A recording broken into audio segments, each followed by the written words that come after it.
चलिए चलते हैं कक्षा 10 में आपका लेसन चल रहा था निर्देशांक ज्यामिति। प्रश्नावली 7D समाप्त हो गया था। लास्ट प्रश्नावली पे चलते हैं 7E पे। चलिए प्रश्नावली आपकी हो गई 7E। पहला क्वेश्चन कहता है उस त्रिभुज का क्षेत्रफल ज्ञात कीजिए जिसके तीनों शीर्ष दे दिए गए। तीनों शीर्ष 0,0, 0,2, ठीक ना, और 2,0 दे दिया। तीन शीर्ष दे दिया तो कह रहा है इसका क्षेत्रफल। आप अपनी सुविधा के लिए x1, y1, x2, y2, x3, y3 कह रहा है कि इसका क्षेत्रफल बताइए। तो आपको मालूम है त्रिभुज के क्षेत्रफल का formula 1/2 x1 y2 minus y3 x2 y3 minus y1 और ये हो गया x3 y1 माइनस y2। रखते हैं इसकी वैल्यू को, तो वैल्यू हमारे पास दिया गया x1 y2 यानी 2 y3 यानी 0 x2 0 0 माइनस 0 x3 2 0 माइनस 2 कर लीजिए। तो ये 1/2 हो गया। 0 0 -4 कटा देंगे -2। ऋण में आपका क्षेत्रफल नहीं होता है तो लिख सकते हैं 2 मात्रक। यह है आंसर। ठीक, चलते हैं इसी तरह से क्वेश्चन नंबर 2 पे। तो 2 नंबर कह रहा है कि एक समबाहु त्रिभुज का शीर्ष मूल बिंदु है और दूसरा शीर्ष 4,0 है, ठीक ना। तो त्रिभुज का क्षेत्रफल बताइए क्या होगा। तो चलिए बनाते हैं। पहले हमारे पास एक अक्ष हो गया, तो 4,0 ये दूसरा है, 1 2 3 4, और ये एक शीर्ष 0,0 है। हमने इसको A बोला, यह B बोल दिया। यह 4 की दूरी लेके आप इधर चाप काटते हैं, यहाँ से काटते हैं, यानी 4 की दूरी है। तो ये हमारे पास एक समबाहु त्रिभुज बन गया, ठीक ना। ये एक समबाहु त्रिभुज बन गया मान लीजिए। अब इसका क्षेत्रफल पूछ रहा है, तो यह दूरी 4 है ना, यह दूरी 4 है और ये आपके पास हो गया। समबाहु त्रिभुज का क्षेत्रफल निकालने के लिए आपने कहा कि पहले हम इसको निकाल लेते हैं कि इसका जो तीसरा वाला शीर्ष है वो कितना होगा। तो तीसरे वाले शीर्ष पे अगर आप जाते हैं, या नॉर्मली आप इसको समझ लीजिए कि यह दूरी जब 4 है यानी हमारे पास इसकी भुजा हो गई 4। तो हम जानते हैं समबाहु त्रिभुज का क्षेत्रफल होता है, आपको याद भी होगा। अगर हम अक्ष वाले पे न जाएं, नॉर्मली हम लगाना चाहें तो समबाहु त्रिभुज का क्षेत्रफल होता है कड़ी में 3/4 गुणते क्या बोलते हैं आप, भुजा का वर्ग बोलते हैं। तो कड़ी में 3/4 भुजा यानी 4 का वर्ग कर लीजिए, 4 से 4 कट गया। तो आप लिख सकते हैं 4 कड़ी में 3, 4 कड़ी में 3 वर्ग मात्रक। ये है इस समबाहु त्रिभुज का क्षेत्रफल। आसानी से आ गया। चलते हैं अगले वाले पे। तो आपको एक छोटा सा चित्र दिया गया। क्वेश्चन नंबर 3 की बात कर लीजिए। 3 में कह रहा है कि एक छोटा सा चित्र दे दिया गया। क्या दिया गया चलिए देख लेते हैं। ये O है 0,0, यहाँ दिया गया है कितना है A 8,0, और इधर एक B दिया गया है 0,6। ये मिला लीजिए, ये B। कहता है इस त्रिभुज का क्षेत्रफल क्या होगा। यानी है 8 आपके पास दूरी दिख रही है, ये 6 दूरी दिख रही है। एक समकोण त्रिभुज है, तो समकोण त्रिभुज में 0AB का अगर हम क्षेत्रफल निकालना चाहें तो समकोण त्रिभुज का क्षेत्रफल, देखिए बहुत सारे तरीके हैं लगाने के। हम इसको आसानी से अगर लगाना भी चाहें तो हम कह सकते हैं कि तीनों शीर्षों वाले यानी जो सूत्र था उस पर रख सकते हैं। यार नॉर्मली लेना चाहते हैं तो समकोण त्रिभुज का क्षेत्रफल होता है 1/2 आधार गुणते लंब। तो 1/2 आधार की जगह पे हमको 8 दिखा, और लंब यानी ऊंचाई कितनी है 6 है, तो कटा सकते हैं 4 और 4 से 24 वर्ग मात्रक बोल सकते हैं। दूसरा तरीका क्या है, तो चलिए दूसरे तरीके को भी देख लीजिए, क्योंकि आपका सिलेबस तो उसी लेसन पे चल रहा है, निर्देशांक पे चल रहा है ना। अगर दूसरे पे लगाना चाहें तो क्षेत्रफल का सूत्र ये R अथवा विधि 1/2 आप लिख सकते हैं x1 y2 माइनस y3, और ये हो गया x2 y3 माइनस y1, और ये हो गया x3 y1 माइनस y2 कर सकते हैं। इस सूत्र पे आप रख सकते हैं कैसे, तो x1 y1 x2 y2 और ये x3 y3 हो गया। रख लेंगे, तो अगर रखना चाहते हैं तो रख लीजिए। चलिए मान लीजिए हम ही रख देते हैं। तो ये हो गया 1/2 x1 0 0 माइनस 6, और ये हो गया 8 और 6 माइनस 0, और ये हो गया 0 0 माइनस 0 कर सकते हैं। तो आपने व्यवस्थित किया तो आपके पास रिजल्ट क्या आया चलिए देख लेते हैं एक बार ध्यान से। हमारे पास रिजल्ट हो रहा है 1/2 ये हो गया 0 0 8 संग 48, 48 का आधा 24 वर्ग मात्रक। तो जो जैसे आप लगाना चाहें, आपकी मर्जी, नोट कर लें। चलिए क्वेश्चन नंबर 4 पे चलते हैं, ध्यान से देखिएगा। कहता है कि त्रिभुज एबीसी के शीर्ष दे दिया 0,0, 3,0 और ऋण 3,0। कहता है कि यह तीन शीर्ष हैं ए, बी और सी। तो इस त्रिभुज का क्षेत्रफल क्या होगा? अगर तीनों शीर्ष दिया गया है तो क्षेत्रफल क्या होगा? तो चलिए क्षेत्रफल का फार्मूला लिख देते हैं पहले, कि याद रहेगा। क्षेत्रफल का फार्मूला होता है 1/2 x1 y2 माइनस y3, और ये हो गया x2 y3 माइनस y1, और ये हो गया x3 y1 माइनस y2 कर सकते हैं। चलिए इसकी वैल्यू को पुट करते हैं। अब हमारे पास वैल्यू की बात आती है तो वैल्यू आपको दिख भी रहा है, क्रम से आप मान सकते हैं x1 y1 x2 y2 x3 y3। तो 1/2 x1 की जगह पे 0, y2 की जगह पे 0 माइनस 0, x2 हमको दिख रहा है 3, y3 0 माइनस 0, ये हो गया -3 और 0 माइनस 0 कर सकते हैं। यानी कुल वैल्यू आपको ध्यान दीजिए, ये 0 हो गया, ये 0 हो गया, ये भी 0 हो गया। 0 है तो इसका क्षेत्रफल क्या हो जाएगा? 0 वर्ग मात्रक या 0 भी लिख सकते हैं। चलते हैं नेक्स्ट क्वेश्चन नंबर 5 पे। तो आप 5 नंबर को ध्यान से देखिए। 5 नंबर में कह रहा है कि एक त्रिभुज दे दिया, त्रिभुज के तीनों शीर्ष दे दिया। क्या क्या दिया गया? तीनों शीर्ष 0,0, a,0 और -a,0 ये दे दिया। अभी जस्ट ऐसा ही कुछ क्वेश्चन आपने किया था, तो इसका क्षेत्रफल पूछ रहा है। तो आपने कहा कि क्षेत्रफल का हमारे पास फार्मूला है, चलिए फार्मूला लिख देते हैं। तो क्षेत्रफल का फार्मूला होता है 1/2 x1 y2 माइनस y3 और x2 y3 माइनस y1, ये हो गया x3 y1 माइनस y2 कर लेते हैं।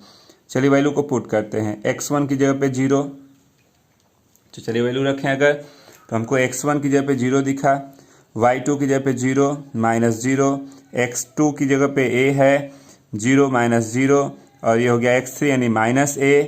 कितना हो जाएगा? 0,0, ये 0 कर सकते हैं, ठीक ना।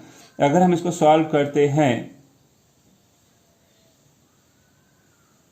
एक मिनट जी, यहाँ हमारे पास 0,-a दिया है, थोड़ा सा सही कर लीजिए। तो 0,-a करेंगे तो ये हो गया 0,-a यानी +a, और b लेंगे a, तो -a,0 -a,0, ये आपका सही हो गया। अब सॉल्व करते हैं तो ये हमारे पास रिजल्ट आ रहा है 0 -a² यानी a²/2, माइनस नहीं लेते हैं, तो ये है इसका आंसर। क्वेश्चन नंबर 6 पे चलते हैं, ध्यान से देखिए। क्वेश्चन नंबर 6 पे चलते हैं। तो 6 नंबर आपके सामने है। क्या कर रहा है 6 नंबर में? कि दो बिंदु दे दिया, दो बिंदु दे दिया गया है। क्या? 0,5 और 0,5। इनके बीच की दूरी, तो दूरी को d से डिनोट करते हैं, और दूरी का फार्मूला होता है, आपको याद होगा। तो दूरी का फार्मूला होता है क्या? x2 माइनस x1 का होल का स्क्वायर और y2 माइनस y1 का होल का स्क्वायर। ये x1 y1 x2 y2, चलिए मान रखते हैं। तो दूरी d हो जाएगा कितना? तो आप इसको सॉल्व करते हैं तो दूरी d हो जाएगी रूट में x2 0 माइनस 0 का स्क्वायर -5 का स्क्वायर, तो -10 का स्क्वायर कर लीजिए। तो दूरी हो गई 10 मात्रक या 10 इकाई। नोट कर ले। चलिए चलते हैं क्वेश्चन नंबर 7 पे। 7 नंबर आप ध्यान दें। तो दिया गया है 0,4, 0,0 और दिया गया है 3,0, 3 शीर्ष दे दिया। कहता है कि जब त्रिभुज के तीनों शीर्ष दे दिया गया तो इसका परिमाप क्या होगा? चलिए चतुर्थांश बनाते हैं पहले। ये 0,0, 1 2 3, ये 3,0, 0,4, 0,4 दिख रहा है। तो 0,4 का मतलब कि अगर हम डायग्राम न भी बनाए, मान लीजिए कि ये हमारे पास, रुक जाइए 1 मिनट, अगर मान लेते हैं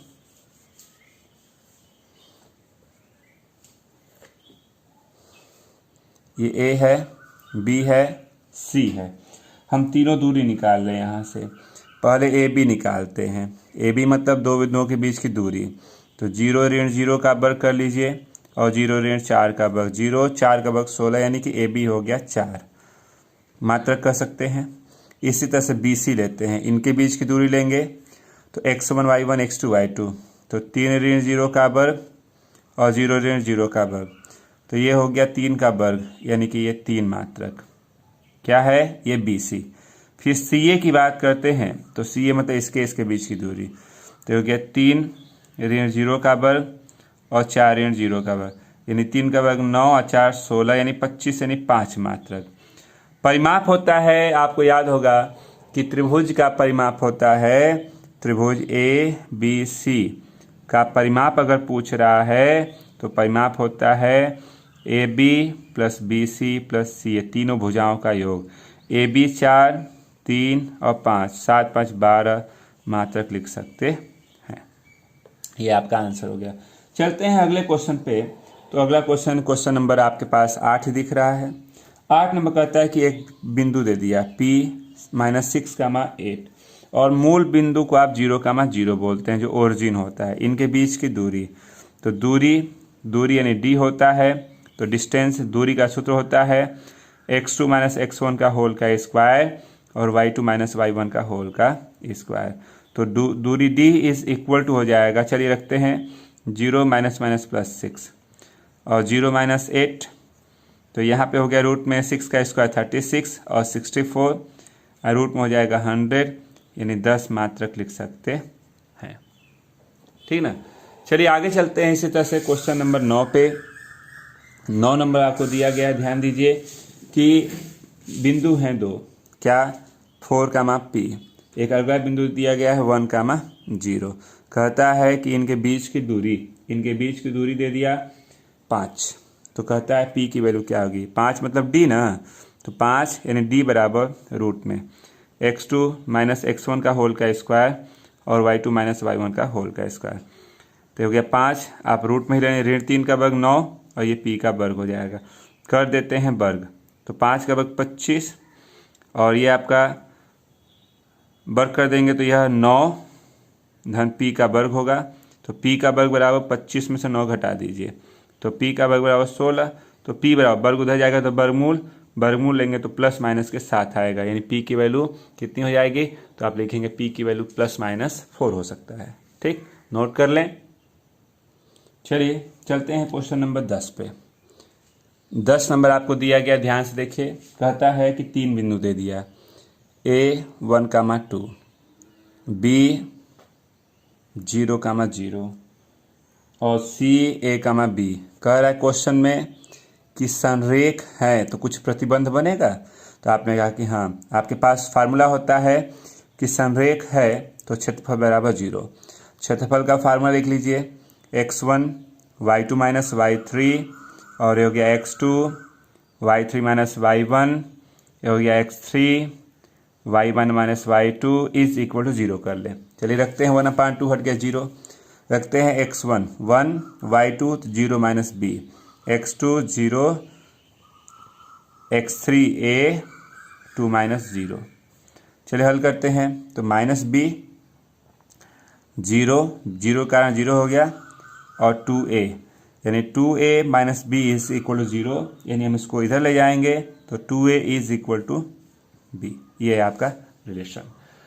चलिए चलते हैं अगले क्वेश्चन पे। क्वेश्चन नंबर आपके सामने 11, बहुत ही जबरदस्त क्वेश्चन दिया गया है। 11 में आपको डायग्राम दिया गया है। डायग्राम को अगर आप ध्यान से देखते हैं तो कह रहा है, पहले क्वेश्चन को पढ़ लेने दीजिए।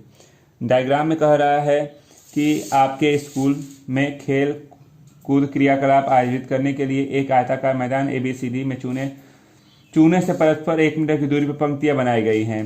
AD के अनुदिश परस्पर 1 मीटर की दूरी पर 100 कमरे, जैसा कि आकृति में दिखाया गया। निहारिका दूसरी पंक्ति में AD के 1/4 भाग के बराबर दूरी दौड़ती है और वहां एक हरा झंडा गाड़ देती है। प्रीत 8वीं पंक्ति में AD का 1/5वां भाग दौड़ करके गाड़ देती है। ठीक ना, तो कहता है कि आपसे पूछ रहा है कि ठीक आधी दूरी पर रखा जाए तो दूरी कहाँ, झंडा को कहाँ गाड़ा जाए, पूछ रहा है। अगर हम बात करते हैं तो हमारे पास जो डिस्टेंस दिख रहा है हरे झंडे की बात करें तो हरे झंडे के लिए डिस्टेंस दिखा, देखिए ध्यान से दिखेगा, चौथाई था तो 2 दूसरी पंक्ति में है, चौथाई है तो 100 का चौथाई कर देंगे, यानी 2 और ये हो गया 25, 2,25 की हो गई। अगर हम लाल झंडे की बात करते हैं तो लाल झंडे में आपके से कहा कि 8वें वाले में है और 5वां भाग है, तो 100 का 5वां 100 था तो 8 और ये हो गया 20, 8,20। अब कहता है कि दोनों झंडों के बीच की दूरी बताइए, तो चलिए ये हमारे पास हो जाएगा x1 y1, ये हो गया x2 y2। दूरी d का फार्मूला होता है x2 माइनस x1 का होल का स्क्वायर और y2 माइनस y1 का होल का स्क्वायर। तो दूरी d इज इक्वल टू, चलिए रखते हैं, x2 की जगह पे 8 है, x1 की जगह पे 2 है और यहाँ पे हो गया 20 माइनस 25 का स्क्वायर। तो दूरी d इज इक्वल टू 6 का स्क्वायर माइनस 5 का स्क्वायर, तो d ये हो गया 36 और 25, तो d कितना हो जाएगा, चलिए इसको आप ऐड करेंगे तो d की जगह पे हो गया करणी में 61 मात्रक की दूरी होगी। इसका मध्य बिंदु भी पूछ रहा है, तो मध्य बिंदु का आपको याद होगा कि मध्य बिंदु का फार्मूला बताया गया था क्या, तो मध्य बिंदु का फार्मूला था x1 प्लस x2 अपान 2 y1 प्लस y2 अपान 2 था, याद है, ये फार्मूला लिखवाया गया था। चलिए रख देते हैं, x1 की जगह पे 2 प्लस 8/2 और 25 प्लस 20/2 कर लीजिए, तो कुल कितना आया 10/2 यानी 5 और ये होगा 45 का हाफ कर लीजिए 22.5, ये आपका आंसर है, नोट कर लें। चलिए चलते हैं 12वें क्वेश्चन में, बहुत ही ज़बरदस्त क्वेश्चन दिया। कहता है कि एक वृत्त है, इस वृत्त पर कह रहा है कि जब ये आपको एक वृत्त दे दिया गया, 3 बिंदु स्थित हैं, 6, कहीं इधर हम दिखा सकते हैं, 3, 7, कहीं एक इधर दिखा दीजिए। अगला बिंदु हमारे पास 3, कह रहा है इसका केंद्र क्या होगा इस वृत्त का, तो मान लिया यह केंद्र x, y है, यह दूरी और यह दूरी मान लेते हैं कि a b c, तो यह तीनों दूरियां बराबर होंगी, क्योंकि तीनों की त्रिज्या हैं। यानी हमने ये कहा कि OA बराबर OB बराबर OC, ठीक ना। हम पहले 2 को लेते हैं, OA बराबर OB, OA का मतलब 2 बिंदुओं के बीच की दूरी, तो दूरी का फार्मूला आपके पास है x ऋण 3 का वर्ग कर दीजिए, y ऋण 3 का वर्ग कर दीजिए। OB लेंगे इसकी दूरी, तो x ऋण 6 का वर्ग कर देते हैं, y धन 6 का वर्ग कर दीजिए, कर देते हैं वर्ग, तो करनी हट गई दोनों साइड की, x का वर्ग 9 6x, y का वर्ग 9 6y, x का वर्ग 36 12x, y का वर्ग 36 12y, x का वर्ग y का वर्ग दोनों में से कट गया, 9 9 18 बोलेंगे, 6x 6y, 36 36 72 हो गया, 12x धन 12y। हम इन दोनों को इधर ले आते हैं तो धन में आएगा इधर, तो धन में से ऋण गया 6x, ये ऋण में आएगा तो ऋण 18y, ये 72 ऋण 18 कर दीजिए, 6x ऋण 18y घटा दीजिए, 12 में से 8 गया 4, 6 यानी 54, 3 से कटा 2 से कटा दें, 2 से कटाते हैं तो 3x ऋण 9y, ये हो गया 27, 3 से भी कटा सकते हैं आप इसको अगर सिंपल करना चाहें, तो 3 से कटाएंगे तो x ऋण 3y, ये हो गया 9, समीकरण 1 बना। OA बराबर OB लिया, अब यहाँ लेते हैं OB बराबर OC, अगला वाला डिस्टेंस OA OB 2 बिंदुओं के बीच की दूरी ले लीजिए, तो 2 बिंदुओं के बीच की दूरी x ऋण 6 का वर्ग कर सकते हैं, y धन 6 का वर्ग कर सकते हैं, OC लेंगे तो x ऋण 3 का वर्ग कर सकते हैं, y धन 7 का वर्ग कर सकते हैं, कर देते हैं वर्ग, अगर वर्ग करते हैं तो ये x का वर्ग 36 ऋण 12x, y का वर्ग 36 12y, ये x का वर्ग 9 6x, y का वर्ग 49 और 14y, x का वर्ग y का वर्ग कट गया, 36 दूना के 72, 12x 12y, ये हो गया 49 50 58, 6x 14y, इधर ले आते हैं तो धन, या इनको ही आप उधर ले जाइए, तो 72 हो गया और 58 हो गया। उधर जाएगा धन में 6x, उधर जाएगा ऋण में तो धन 2y, घटा देते हैं तो ये हो गया 4, 14, 6x धन 2y, 2 से भाग देते हैं तो 3x धन y बराबर 7। समीकरण नंबर 2। समीकरण 1 व 2 को आप हल करना चाहते हैं, दोनों समीकरण आपके पास दिख रहे हैं, ठीक ना। तो समीकरण 1 व 2 से आप हल करिए। समीकरण 1 व 2 से तो हमारे पास x ऋण 3y बराबर 9 है और 3x धन y बराबर 7 है। हल करना है तो चलिए हल करते हैं ध्यान से। आप कैसे हल करेंगे तो सबसे आसान सा तरीका 3 से ऊपर गुणा कर दीजिए तो 3x 9y और 29 27, 1 से नीचे करेंगे तो 3x धन y 7, घटा दिया तो ये कट गया, ऋण 10 y 20, y बराबर ऋण 2। इसको किसी एक समीकरण में मान लीजिए हम पहले में ही रखते हैं तो पहला हमारे पास x ऋण 3y बराबर 9 है, x ऋण धन 6, x बराबर 3। तो हमारे पास जो केंद्र बन रहा था x का मान y माना था आपने, x का मान मतलब 3 का मान ऋण 2 हो सकता है। फिर से आप शुरू से चलिए देख लेते हैं कैसे आपने लगाया इसको। पहले तो डायग्राम क्लियर करें।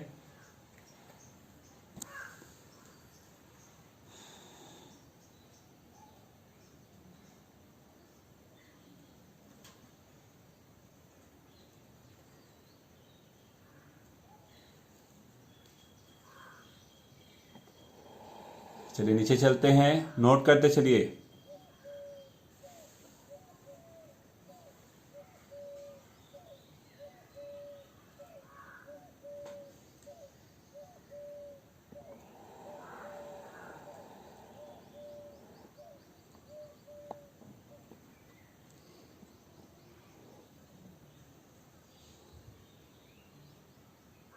हो गया तो आपका ये लेसन समाप्त होता है, ठीक। अब इसके आगे कल शुरू किया जाएगा त्रिकोणमिति। तो पहले शुरू करने से अच्छा है कि त्रिकोणमिति के बारे में कुछ बता दें कि कल उसकी ज़रूरत पड़ेगी। तो चलिए उसको नोट कर देते। अगला आपका कल के लिए टॉपिक रहेगा, आप उसको याद रखिएगा। त्रिकोणमिति दिया है लेसन में कि त्रिकोणमिति का परिचय क्या है, कैसे है, इसको चलिए सोच लेते हैं पहले। त्रिकोणमिति में इस जो अभी आपका टॉपिक चलेगा एक समकोण त्रिभुज रहेगा। समकोण त्रिभुज में एक कोण 90 अंश का होता है। अगर ये कोण है, याद रखिएगा, तो जो भी कोण होता है उसके ठीक सामने, जो भी कोण आप लेते हैं उसके ठीक सामने लंब होता है, 90 के ठीक सामने कर्ण होता है और जो बच जाता है उसको आप आधार बोलते हैं। इसमें मेन आपकी प्रॉपर्टी होती है, एक पाइथागोरस का प्रमेय होता है। आप बोलते हैं कि कर्ण का वर्ग बराबर लंब का वर्ग और धन आधार का वर्ग बोलते हैं, ठीक ना। इसमें 6 भाग आपके होते हैं। एक होता है साइन थीटा, साइन थीटा को बोलते हैं आप लंब बटा में कर्ण। फिर बोलते हैं कास थीटा, इसको बोलते हैं आप आधार बटा में कर्ण। और एक होता है टैन थीटा, टैन थीटा को बोलते हैं आप क्या, तो बोलते हैं लंब बटा में आधार। और इनके अपोजिट होते हैं, साइन का उल्टा याद रखिएगा कोसेक होता है, कोसेक उल्टा होता है इसका, यानी कर्ण बटा में लंब हो जाता है। और कास का उल्टा सेक होता है, ये क्या होता है, तो बोलते हैं कर्ण बटा में आधार होता है। फिर टैन का भी उल्टा एक होता है जिसको हम काट थीटा बोलते हैं, क्या होता है, तो आधार बटा में लंब होता है। तो ये हमारे पास ये फार्मूले हैं कल के लिए, इसी पे आपका कल लेसन क्लियर होगा। तो आप इसको याद कर लेंगे और कल इस लेसन के बारे में डिस्कस किया जाता है। और आप लोगों से एक रिक्वेस्ट ये है कि आप अपने मित्रों को बार बार सूचित करें कि वीडियो अपलोड हो रहा है, घर बैठे पढ़ाई भी की जा सकती है। कोशिश करें तो क्या नहीं किया जा सकता है। तो आप इस वीडियो को पूरा देखा करें, 2-4 मिनट देख करके छोड़ ना दिया करें, क्योंकि आपके फ़ायदे की ही चीज़ है। जहाँ सब कुछ नुकसान हो रहा है वहाँ कुछ तो आप अपने पास रखिए। तो इस वीडियो को पूरा देखें, लाइक करें, सब्सक्राइब करें और अपने मित्रों के यहाँ शेयर करें, क्योंकि जिन मित्रों का छूट गया है तो उनका भी कुछ नुकसान आप बचा सकें। तो घर बैठे आप अपनी पढ़ाई में दिन प्रतिदिन आगे बढ़ें, समय का सदुपयोग करें, क्योंकि बोर्ड परीक्षा आप लोगों को देना है, समय कम मिलेगा। इसलिए बार बार आप लोगों से यही कहा जाता है कि आप रेगुलर अपनी पढ़ाई में लगे रहें। तो आज के लिए बस इतना ही रहने दिया जाए।